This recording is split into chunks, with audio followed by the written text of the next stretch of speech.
Disinilah tragedi berpadu dengan panasnya kisah yang membakar emosi. Setiap detiknya penuh luka, penuh gairah, dan tak pernah bisa kau lupakan dan yang terpenting membuat kamu tegang bagian tertentu. Tapi tetap aman dalam semua umur. Subscribe, like dan komen sekarang karena akan membuat semangat kami.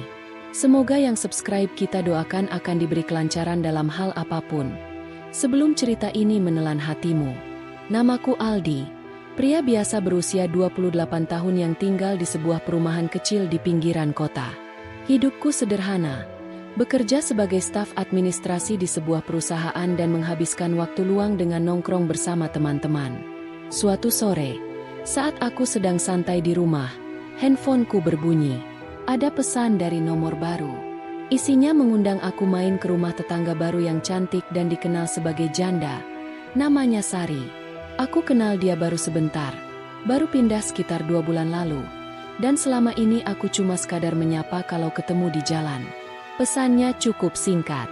Halo, Mas Aldi, aku Sari, tetangga baru di sebelah. Minggu ini aku ada acara kecil di rumah. Kalau Mas Aldi ada waktu, mampir ya. Aku ingin mengenal lebih banyak tetangga. Aku langsung merasakan ada sesuatu yang berbeda dari pesan itu. Rasa penasaran muncul, dan akhirnya aku balas. Siap, saya datang. Hari Minggu tiba. Aku sampai di rumah Sari agak sedikit gugup. Rumahnya tidak besar tapi nyaman dan rapi.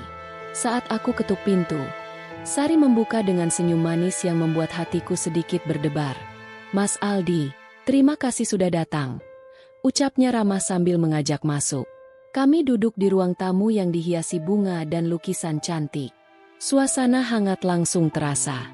Sari menyajikan teh dan beberapa camilan buatan tangannya sendiri. Kami mulai ngobrol ringan. Ternyata dia orang yang ceria, humoris, dan sangat pandai berkomunikasi. Topik pembicaraan mengalir dari hobi, pekerjaan, sampai pengalaman hidup. Sari ternyata sangat terbuka dan mudah membuat orang merasa nyaman.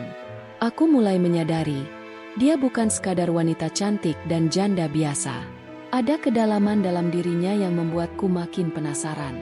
Obrolan kami berlanjut selama beberapa jam. Sari menunjukkan bakatnya dalam memasak dengan menyajikan masakan sederhana tapi lezat. Sambil makan, kami tertawa dan saling bertukar cerita. Aku merasa nyaman dan senang berada di dekatnya. Rasanya seperti menemukan teman baru yang juga mengerti apa artinya perjuangan hidup. Namun aku juga melihat ada saat-saat ketika matanya berkaca-kaca, menandakan ada sesuatu yang masih ia simpan rapat-rapat. Aku pun bertanya perlahan, Sari, apakah ada hal yang ingin kamu ceritakan? Dia tersenyum dan menggeleng. Nanti ya, kita santai dulu. Malam itu, ketika kami duduk santai di teras sambil menikmati udara malam, Sari mulai membuka sedikit demi sedikit masa lalunya. Dia bercerita tentang pernikahan yang dulu sempat ia jalani dan bagaimana akhirnya harus berpisah. Sari mengaku bahwa perceraiannya bukan hal mudah. Aku pernah merasa hancur, merasa gagal. Tapi aku percaya setiap orang punya jalan sendiri untuk bangkit. Katanya dengan suara yang agak bergetar. Aku mengangguk, mencoba mengerti dan memberi dukungan. Saat asyik mengobrol, tiba-tiba listrik padam. Rumah menjadi gelap gulita.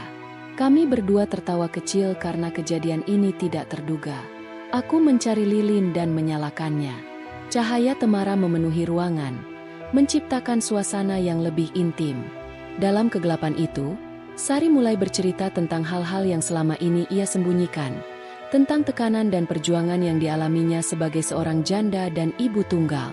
Aku merasa sangat tersentuh dan mulai memahami betapa berat perjalanan hidup yang sudah dia lalui. Saat percakapan makin dalam, Sari akhirnya membuka rahasia yang selama ini membuatnya takut. Ternyata, alasan perceraiannya sangat berat dan penuh tekanan. Mantan suaminya ternyata bukan hanya meninggalkannya, tapi juga pernah bersikap kasar dan mengancam. Sari mengakui bahwa selama ini dia menyembunyikan luka batinnya agar anaknya tidak terluka. Aku takut, tapi aku harus kuat demi anakku, katanya. Aku terpana dan kagum dengan keteguhan hatinya. Setelah mendengar cerita itu, aku berusaha menjadi pendengar yang baik. Aku berjanji untuk selalu ada jika dia membutuhkan teman atau dukungan. Sari tampak lega bisa berbagi cerita dengan seseorang yang benar-benar peduli. Kami pun makin akrab dan sering bertukar kabar. Beberapa hari setelah kunjunganku, Sari mengundang aku lagi untuk ikut serta dalam sebuah kegiatan sosial yang sedang dia jalankan. Ternyata dia aktif sebagai relawan untuk membantu perempuan korban kekerasan rumah tangga. Aku sangat terkejut tapi juga bangga. Perempuan yang selama ini ku kenal sebagai tetangga cantik ternyata punya sisi mulia yang tak banyak diketahui. Aku menerima tawarannya dan ikut terlibat dalam kegiatan itu. Kegiatan sosial itu membuka mataku tentang betapa banyak perempuan yang mengalami kesulitan dan membutuhkan bantuan. Bersama Sari, aku belajar arti kekuatan, keberanian, dan cinta tanpa syarat. Dia pun mulai terlihat lebih bahagia dan percaya diri. Aku pun semakin yakin bahwa pertemanan ini akan membawa perubahan positif dalam hidup kami berdua. Suatu sore, saat kami duduk di sebuah taman kecil, Sari mengatakan sesuatu yang